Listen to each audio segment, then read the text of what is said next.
Muy bien, continuamos en HDP. Momento ahora de seguir dialogando un poco con la historia, esta propuesta un poco que veníamos haciendo. Y vamos a hablar con quien estudió de esto, digamos, ¿no? Vamos a dejar de improvisar y a escuchar a alguien que sabe bastante más que nosotros sobre este tema, ¿no? Está con nosotros Carlos Gutiérrez, él es doctor en Historia, es un historiador de la provincia de Misiones, docente también en la Universidad Nacional de Misiones, en la Facultad de Humanidades, conocido, amigo, pensador. ¿Qué tal, ¿Cómo Carlos? estás? Gracias ¿Cómo por estás? la visita. ¿Cómo estás? ¿Todo Una alegría bien? estar. ¿Cómo estás? Te decíamos recién que tenés el perfil de un docente de Humanidades y más de la carrera de Antropología o de Con Historia. la facha de intelectual. De intelectual. Bueno, hay como un perfil también bastante conocido de Humanidades, Sí. de cómo se viste los alumnos y los Sí, profesores. claro. Yo pasé por ahí. Sí. Digamos, ¿no? Sí. Bueno, gracias por la visita y bueno, ustedes. nada, queríamos escucharte a vos. Las veces que pudimos hablar, notamos esta mirada de traer, de que la historia no sea algo tan rígido, sino, yo estoy a favor de revisar un poquito la historia, ¿no? Y de esto del diálogo, que es una palabra que le dijiste vos al productor que me pareció muy interesante, ¿no? Así que queríamos tu opinión del un 25 de mayo del 2022, en la Argentina, con Alberto de presidente, con la nafta que no hay en la provincia, con la carne a 1500.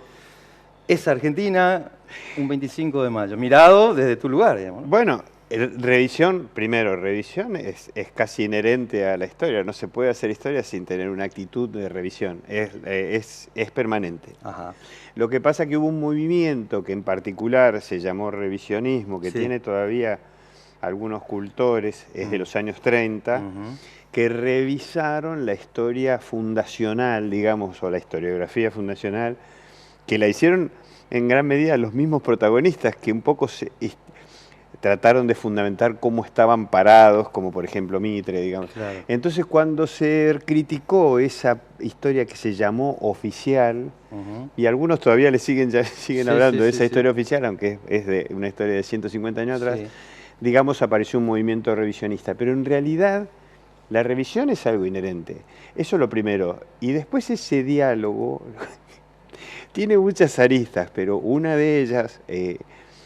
por supuesto que uno está en el presente y siempre eso impacta, pero Desde que tu mirada, digamos, ¿no? sí, ¿De dónde te no, parás? pero es muy extensivo porque lo que me parece que nos trae, yo digo que a veces nosotros estamos sentando el pasado a la mesa permanentemente, es como si estuviera sentado acá, del otro lado. sentado con nosotros por muchas razones, pero una muy fuerte es que, por ejemplo, la casa, yo le llamo, no solo yo, mucha gente, la casa del culpable, porque la frustración nuestra hizo que buscáramos en el pasado, bueno, ¿dónde?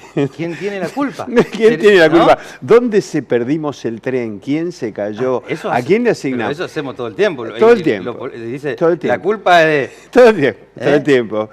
Y también... Pobre la historia, digamos, ¿no? Sí. Como y ciencia. también...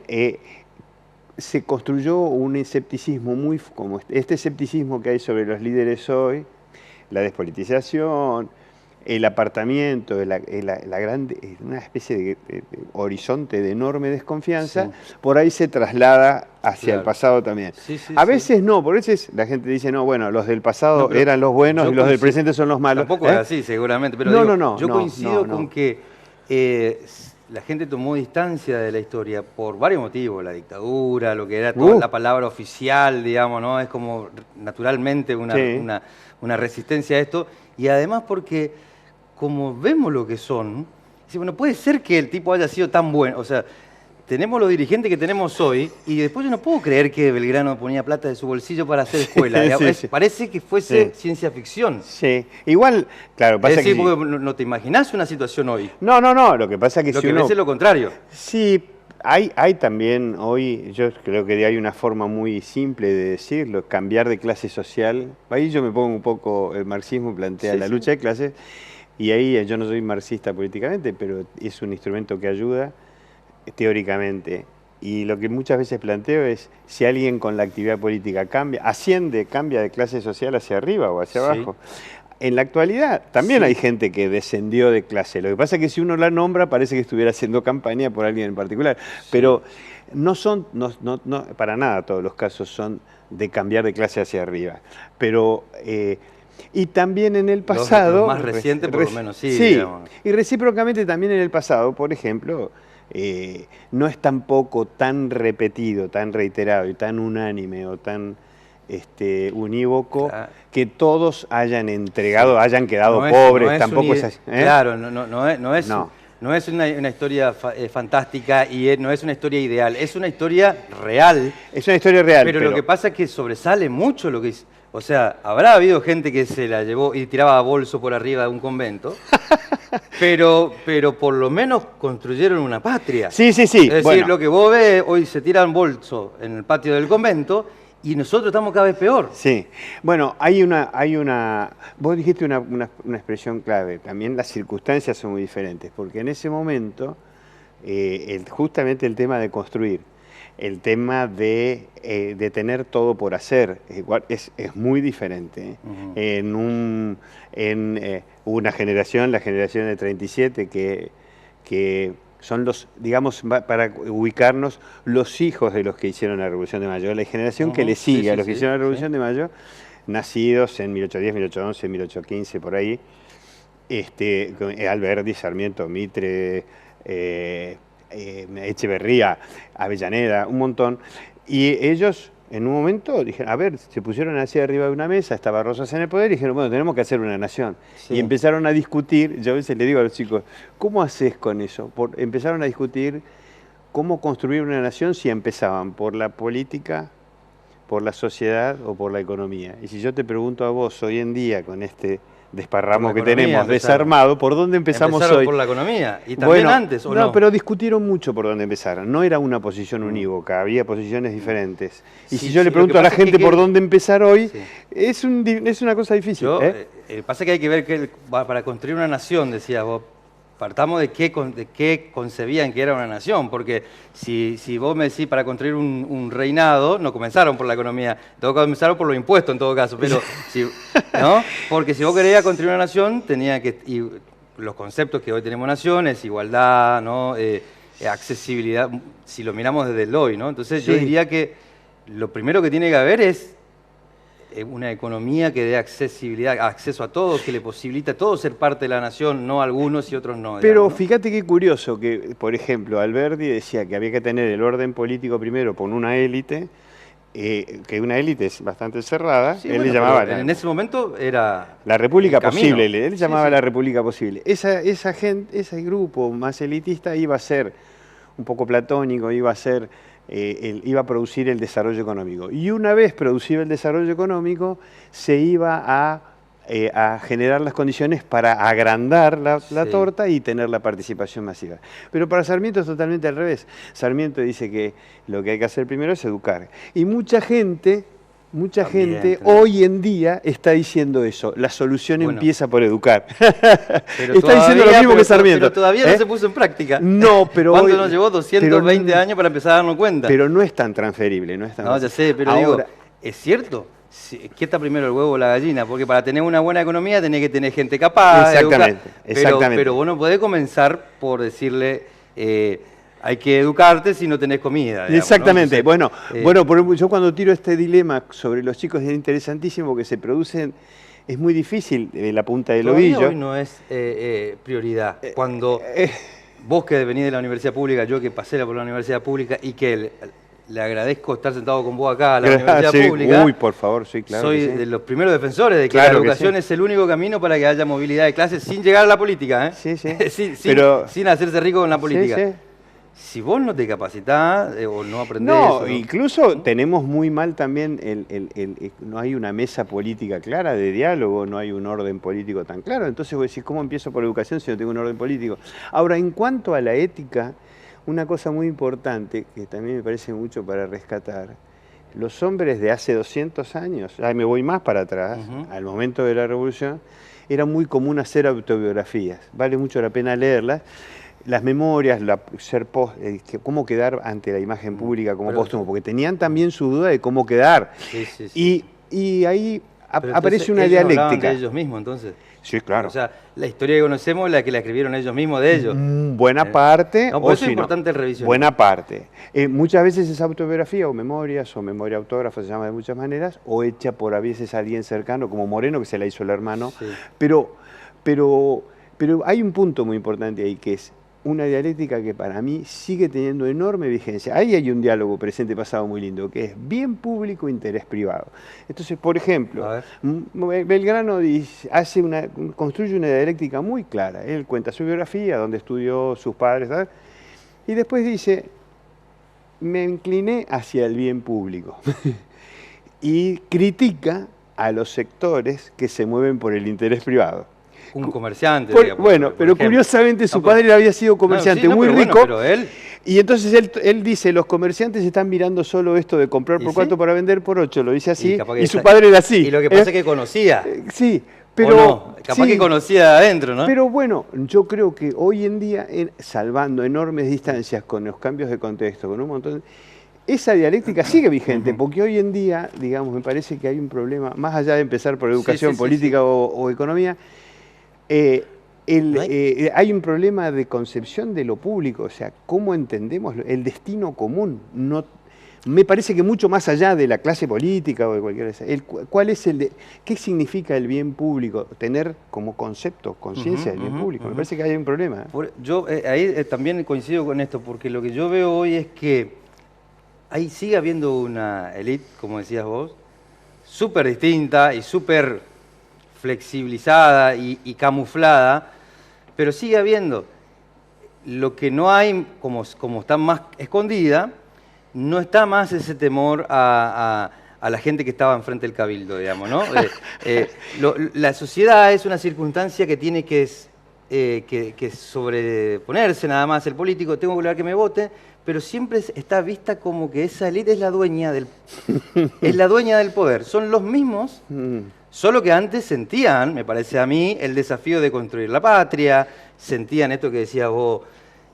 Pero una misión, ¿no? Pero se pusieron esa misión. Yo en eso por ahí coincido en parte, porque hoy en día también la interpelación es mucho más directa. Fíjate lo que pasó en el 2001, que en un momento cuando el estallido fue tan profundo, que tenían que salir por la puerta de atrás. Por ahí vos entrevistabas a alguien acá y tenés que salir por la puerta de atrás, salvo algunos casos. Sigue siendo la misma élite. Bueno, se van los actores de circunstancia. Bueno, pero hubo cierta movilidad, cierta dinámica, hubo un cambio generacional también. Está bien. Ahora muchos analistas están diciendo, ya no es mi oficio ese, pero muchos analistas están diciendo que hay cierto riesgo de acercarnos a esa situación, el que se vayan todos, ¿te acordás de todo eso? Y los hombres de nuestros pioneros, como los padres fundadores, como dicen los norteamericanos, digamos, no tenían una interpelación tan directa, pero su preocupación por la posteridad, por ahí era por una carga muy fuerte cultural, también educativa, por una especie de, vamos a decirlo con los términos de hoy, como un chip metido. Yo tengo que dejar esa herencia, tengo que construir. Vos que estás ahí y dialogando, interpelando todo el tiempo la historia, todavía sentís que eso pasó. Y sin embargo yo hoy no creo que les pase eso a los que nos gobiernan. Lo que quieren es estar para poder seguir usando la camioneta de la Cámara, digamos. Bueno, sí, ya me imagino. No todos, te imaginas bien, pero por lo menos lo que se nota, seguramente en ese proceso, así como había también de todo antes, pero lo que queda es como que vos sentías, incluso vos que puedes ser muy crítico de la historia, yo menos, poco conocedor, digo, sé que no eran fantásticos y no soy un idealista, digamos, sé que también capaz que le pegaban a la mano, no sé, ¿viste? Eran personas. Ahora, pero parece que dejaron algo. Y aunque no se escriba, digamos, porque acá estamos, digamos, en cambio, parece que no sé si vamos a estar. Sí, puede ser. Mucho Lo más que tiempo. pasa es que también no hay que perder de vista que nosotros cargamos mucho las achuras sobre la... Es como que hacemos un recorte, como que la sociedad está acá. Sí, no, ya también fuera de me fijé un poco, pero muchos, hasta también algunos dirigentes lo hacen. Como si la sociedad estuviera acá bastante más pura y la clase dirigente no. Y los dirigentes son producto de la sociedad. Sí. Ahora, hay otra cosa, que es que los tiempos, cómo cambiaron, cambió el relativismo, no te olvides de todo el relativismo moral, digamos que es muy fuerte, es un tema para debatir mucho, para hablarlo con filósofos, pero que digamos, el tema del presentismo, la inmediatez. Y yo, Blanco, vamos a comer ahora los pastelitos, mañana no sé. Y eso no era para nada así en el pasado, digamos, era al revés. O sea, lo importante es lo que voy a dejar, lo que va a venir mañana. Yo quiero sentarme como viejo mañana con el bastón acá y ver lo que hice. Decir, exacto. Entonces, y es una enorme preocupación. Pero, a ver, hoy en día... Me parece que es una herramienta muy valiosa como ser humano, político, líder, porque después no te acordás que si comiste pastelito del 25 de mayo del 2022, bueno, pero sí vas a mirar y vas a ver todo lo que dejaste, ¿no?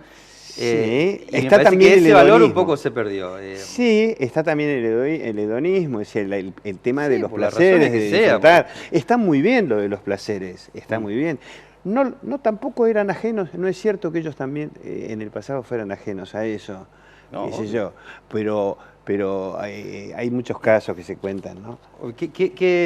Cuando llegues a la clase estos días y le digas a los chicos después de que miren el programa, ¿no? Obviamente. Vamos, ya les avisé, ¿Qué diría? ¿Quién es el más importante del 25 de mayo de 1810 para vos? Mira, yo no tengo en ese sentido, es siempre una discusión difícil, pero para mí, como líder político, Manuel Belgrano, y como... Ojo que política y militarismo no se pueden escindir acá, es casi lo mismo. Sí, pero encima ni militar era. Pero, bueno, después se convirtió bastante a la fuerza y no fue tan malo como mucha gente cree, San Martín mismo lo elogió. Y el hombre factotum, no está, esas cosas no están mal. No, está bien, está bien. Es San Martín, es uno de los... Sí, ahí tenés la historia oficial. Pero es real, blanco, digamos. No, pero no sin caballo blanco, porque ahí también está el problema, que por ahí el acartonamiento o la artificialidad o un cuadro con, por ejemplo, San Martín... Los políticos se le dan porque yo le escucho hablar de San Martín al presidente de la Nación y me parece que lo analiza, digamos, puede ser. Dice, yo sigo los valores de San Martín y veo lo que soy, y decir, entonces San Martín era un desastre. Pero San Martín cruzó, para vos, ¿qué es más importante? Haber cruzado, yo te lo pregunto rápido, haber cruzado a los Andes en el caballo blanco o haber cruzado en camilla, porque tenía muchas enfermedades, como de hecho ocurrió buena parte del cruce de los Andes, porque estaba muy enfermo. Para mí es mucho más valioso lo segundo, por supuesto, digamos. Por supuesto. Y la mentalidad estratégica de San Martín, del famoso plan de liberar Chile y Perú, fue el antes y el después, era una inteligencia muy superior, muy alta estratégicamente. Mirar para adelante. Ahí tenés el ejemplo de mirar para adelante y no si comemos pastelito ahora o empanada. Pero también nos vamos a creer que es todo ideal y seguramente que parte de la estrategia era para poder comerciar con esos países, digamos, ¿no? O sea, también entendamos que había intereses, no era que era solamente por el pueblo. No, por eso. Había. No, además también. No idealicemos tanto, pero sí rescatemos. No, además también en algún momento también, no de ellos por ahí personalmente, pero la presión que tenían de ciertos intereses privados que los rodeaban. Artigas, el héroe oriental, plantea claramente: abramos el comercio con Gran Bretaña. Y alguna gente se tira de los pelos, pero yo voy con los ingleses. En ese momento, en ese contexto, era una necesidad muy fuerte porque se recaudaba en la aduana y los hacendados que estaban alrededor de él necesitaban eso para poder comerciar. Y eso no lo hace menos moral. No, claro, pero por eso digo, era real. Igual entre esa realidad y había, me parece, unos valores mucho más realmente patriótico, aunque sea porque tenían miedo de que lo terminen matando, porque si no lo hacía, qué sé yo. Digo que hoy no se nota. No tenemos más tiempo, pero te quería preguntar esto. Vos dijiste que Belgrano fue uno de los más importantes en la Revolución de Mayo. Sí. Y la pregunta para que le tire a los chicos que te decía, ¿qué pensaría Belgrano hoy de la Argentina? Si estuviera vivo. Bueno, pero primero es dificilísimo. No si estuviera atravesando esta historia. Si lo traes así de aquella época. Sí, lo primero es que hicieron con esto del bien público. Yo creo que hablaría del bien público, que todo el tiempo hablaba de eso. Pero hay un escrito de él, fíjate qué curioso, me parece que es listo para redondear. 1802, pero digo, como pensador económico, era economista. Sí. Que se llama Memoria sobre el establecimiento de Curtiembres, y dice que los cueros se tienen que manufacturar porque las naciones cultas no hacen que sus materias primas salgan a manufacturarse, sino que las manufacturan ellos. Eso es lo que hoy llamaríamos valor agregado, ¿no es cierto? Bueno, 1802, y nosotros todavía lo seguimos discutiendo. Y entonces por ahí Belgrano nos diría, che, muchachos, todavía no lo resolvieron. Sí. Todavía no le agregaron valor al cuero, o a la madera. Bueno, lo hacemos, pero tropezamos mucho y damos muchas vueltas y las discusiones no las saldamos. ¿Sabés en qué terminamos? Aquel que le agrega valor es un golpista, ¿no? También. Aquel que planta, aquel que trabaja el cuero o la soja o el trigo o la hierba, sí. es un enemigo de la patria, básicamente. Puede ser. ¿No? Yo te estoy diciendo lo que te dicen textualmente. ¿eh? A nosotros nos da mucho mucho no es una más. interpretación mía, dicen textualmente. Exactamente. La culpa la tiene el campo. Sí, sí. Vos no podés comer asado por culpa del campo. Sí. ¿No? Entonces, sí. Bueno, ¿viste eso de buscar el culpable? Pero a nosotros nos da mucho más trabajo, pero nosotros tenemos como una reaparición de las discusiones que parece que no las hubiéramos saldado. Y eso es medio como muy diferencial. Muchos países les pasa. Fíjate que, por ejemplo, la relación racial en Estados Unidos sigue flotando. Sí, estando ahí. Digamos, sigue estando ahí, pero en algunos casos... Quizá un poco también la revisión te provoca eso también, que esté abierta.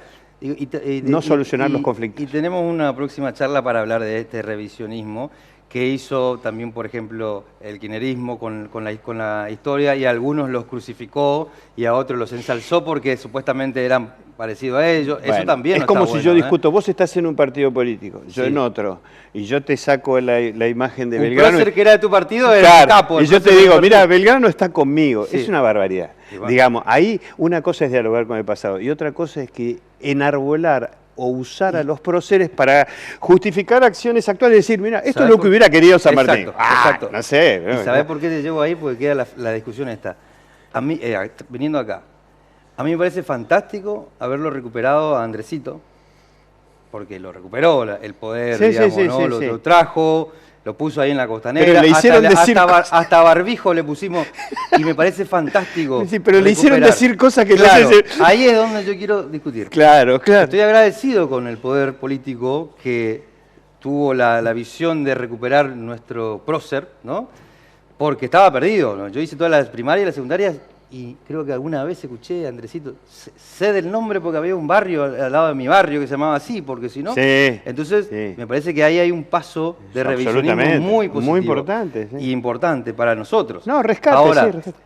¿Hasta qué punto está bueno eso? Porque ya empieza a decir cosas como decir, le pusieron el barbijo para que no diga algunas, para que no diga... Pero lo peor es hacerle decir otras. Sí, no, y también ponerle el barbijo también es callarlo también, bueno, porque yo creo que diría muchas cosas. Puede ser, o sea, que no le hacen decir y sí le hacen decir otras. Y el tema del apropiarse de lo que es el misionerismo a partir de ese rescate de histórico de Andresito, ahí es donde me parece que eso está bueno para discutir. Para discutirlo. Y hacer un trabajo práctico para los chicos. Una alegría.